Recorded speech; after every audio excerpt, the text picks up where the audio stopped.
जय हिंद दोस्तों।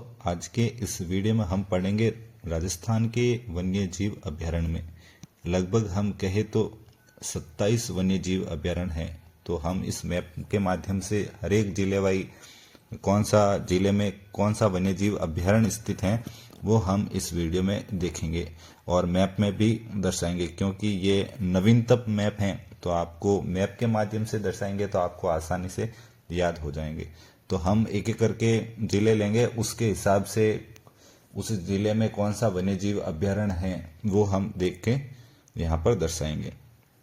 तो शुरुआत करते हैं हम जैसलमेर से कि जैसलमेर में कौन सा वन्यजीव अभ्यारण्य है। जो अधिकतर पूछा गया है कि राष्ट्रीय मरु उद्यान कहाँ स्थित है, वो एक ही जिला नहीं रहता कि जैसलमेर या बीकानेर के मध्य स्थित हैं, जैसलमेर बाड़मेर के मध्य स्थित हैं। तो ऐसे क्वेश्चन पूछा जाता है तो आप कंफ्यूज हो जाएंगे।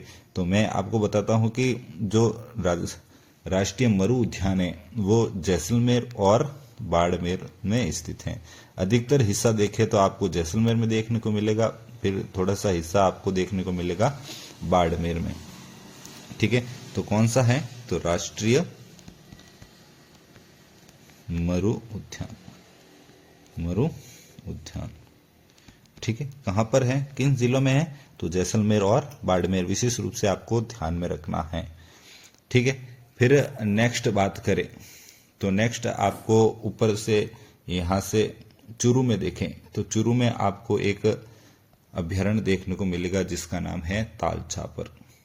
याद रखना है, ताल छापर अभ्यारण्य कहां पे स्थित है तो चूरू में स्थित है। ठीक है, ताल छापर। फिर नेक्स्ट देखें तो नेक्स्ट आगे बढ़े तो आपको देखने को मिलेगा यहाँ पर जयपुर। तो जयपुर में कौन कौन से हैं एक साथ हम चारे जो हैं वो देख लेते हैं। एक तो आपको देखने को मिलेगा नाहरगढ़, नाहरगढ़। ठीक है, अभ्यारण्य, तो ये भी जयपुर में है। दूसरा देखें तो एक है जमवा रामगढ़।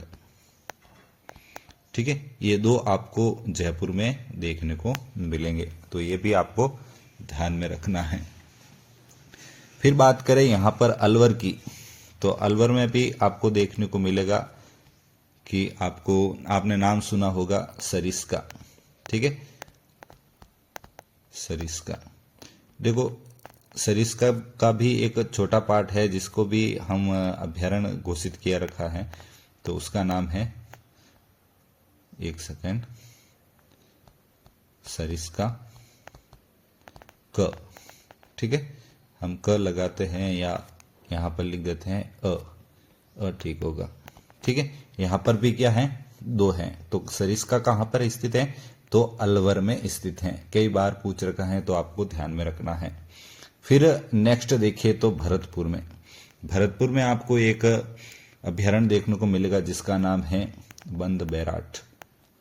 ठीक है, बंद बैराट। तो बंद बैराट कहां पर स्थित है तो भरतपुर में स्थित है।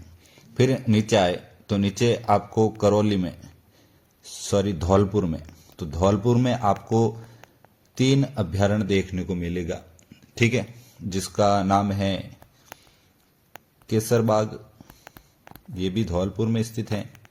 दूसरा देखे तो आपको रामसागर, ये भी धौलपुर में स्थित है। और तीसरा एक और देखे तो वन विहार, वन विहार। तो ये तीनों कहां पर स्थित है, पूछ रखा है कि केसरबाग, रामसागर, वन विहार कौन से जिले में स्थित हैं तो धौलपुर में स्थित हैं। तो आपको विशेष रूप से ध्यान में रखना है। फिर बाद में बात करें करौली की। ठीक है, तो करौली में कौन सा वन्यजीव अभ्यारण्य स्थित है तो वो भी यहां पर देख लेते हैं। और सबको मालूम ही होगा कि तो केला देवी। ठीक है, केला देवी। तो केला देवी कहां पर स्थित है तो करौली में स्थित है। ये तो आसानी से आपको याद हो जाएगा। ठीक है, फिर नेक्स्ट देखे तो नेक्स्ट आपको बूंदी में, पहले सवाई माधोपुर देख लेते हैं। तो सवाई माधोपुर में आपको 2 वन्यजीव अभ्यारण्य देखने को मिलेंगे। मैं एक बार कलर चेंज कर देता हूं। 2 अभ्यारण्य आपको देखने को मिलेगा। एक तो इसके नाम से ही है, जैसे सवाई माधोपुर वन्यजीव अभ्यारण्य, और दूसरा आपको देखने को मिलेगा सवाई मानसिंह, सवाई मानसिंह अभ्यारण्य। तो ये दो अभ्यारण्य कहां पर स्थित हैं? तो इस सवाई माधोपुर में स्थित हैं। अब बूंदी की बात करें तो बूंदी में कौन सा वन्य जीव अभ्यारण्य स्थित है? तो आपने नाम सुना होगा रामगढ़ विषधारी अभ्यारण्य। ठीक है, रामगढ़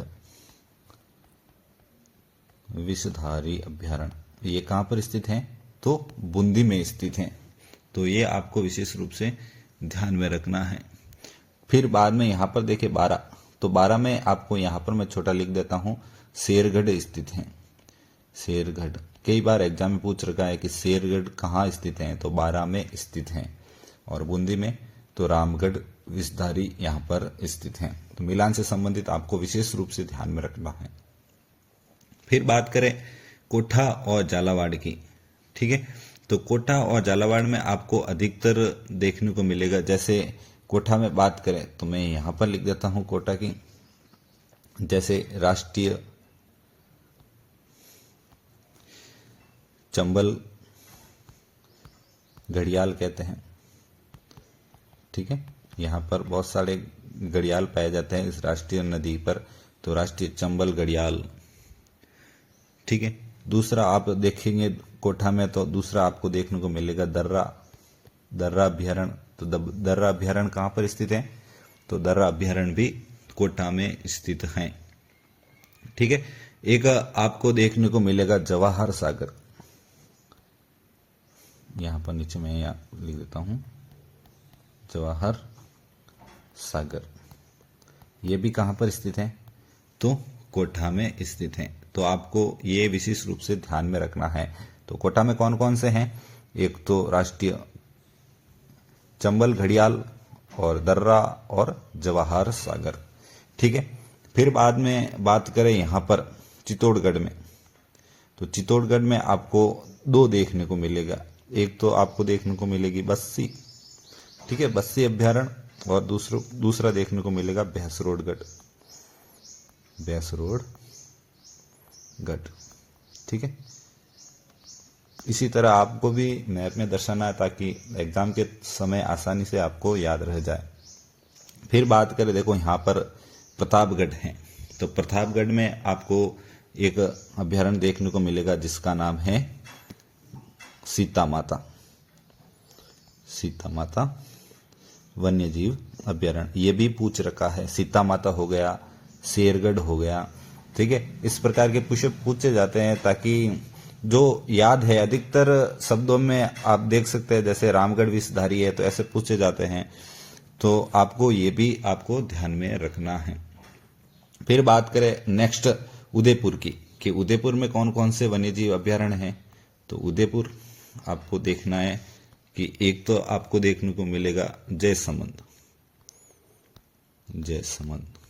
वन्यजीव अभ्यारण्य, दूसरा आपको देखने को मिलेगा सज्जनगढ़ वन्यजीव अभ्यारण्य, ठीक है। तीसरा आपको देखने को मिलेगा फुलवारी की नाल,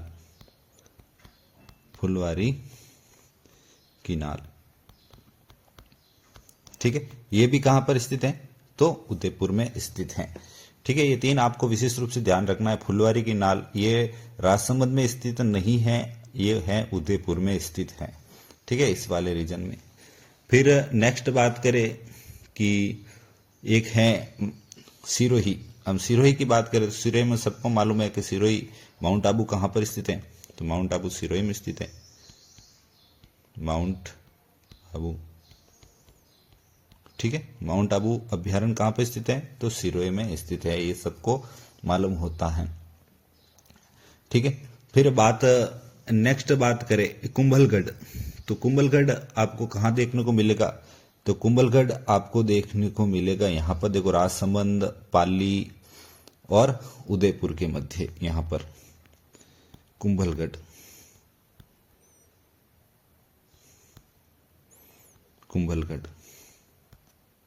एक सेकेंड, कुंभलगढ़। ठीक है, देखो यहाँ पर उदयपुर में भी हिस्सा आता है, राजसमंद में भी आता है और पाली में भी आता है कुंभलगढ़ वन्य जीव अभ्यारण्य। फिर लास्ट में बात करें, एक ही बच्चा है लास्ट में, तो आपको यहाँ पर पाली, ब्यावर, ये अजमेर, ठीक है, राजसमंद, इस वाले क्षेत्र में आपको देखने को मिलेगा जिसका नाम है टाटगढ़ रावली। टाटगढ़ रावली, ठीक है। तो ये सारे वन्य जीव अभ्यारण्य हमारे कंप्लीट होते हैं। एक बार वापस देख लीजिए, जैसे बात करी सबसे पहले मैंने राष्ट्रीय मरु उद्यान की, तो अधिकतर जैसलमेर फिर बाड़मेर में स्थित हैं। फिर मैंने बात की थी ताल सापर की, तो शुरू में स्थित है। नाहरगढ़, जामवरगढ़, ये कहाँ पर स्थित है, तो जयपुर में स्थित है। फिर सरिस्का हो गया, बंद बैराट जो कि भरतपुर में स्थित है। ठीक है, ये धौलपुर वाला विशेष रूप से आपको ध्यान में रखना है, जो कि केसरबाग हो गया, रामसागर हो गया, वन विहार हो गया। देखो याद रखने वाले, और देखो तो शेरगढ़ है, और यहाँ पर देखो सीता माता है, ये भी आपको याद रखना, प्रतापगढ़ में स्थित है। बस्सी आपको याद हो जाएगा, संबल आपको याद हो जाएगा, रामगढ़ विषधारी आपको याद रखना है, ये तो नाम से ही है तो आपको विशेष रूप से याद हो जाएगा। ठीक है, एक दर्रा याद रखना है, दर्रा कहाँ पर है, तो कोठा में स्थित है, तो कोठा आपको ध्यान में रखना है। ठीक है, बस्सी भैंसरोड याद हो जाएगा, ये आपको ध्यान में रखना है। फुलवारी की नाल तो कहाँ पर स्थित है, राजसमंद में नहीं है, उदयपुर में स्थित है। ठीक है, कुंभलगढ़ आपको याद हो जाएगा। ठीक है, माउंट आबू आपको याद हो जाएगा, रावली टाट आपको याद हो जाएगा। परंतु अधिकतर है जो आपको याद नहीं होते और बहुत कम चर्चा में रहते हैं, तो वो आपको याद करने हैं। ठीक है, आप मैप के माध्यम से ऐसे दर्शाइए, फिर आपको याद करने में भी आसानी होगी। आई होप आपको वीडियो पसंद आया होगा। वीडियो देखने के लिए धन्यवाद।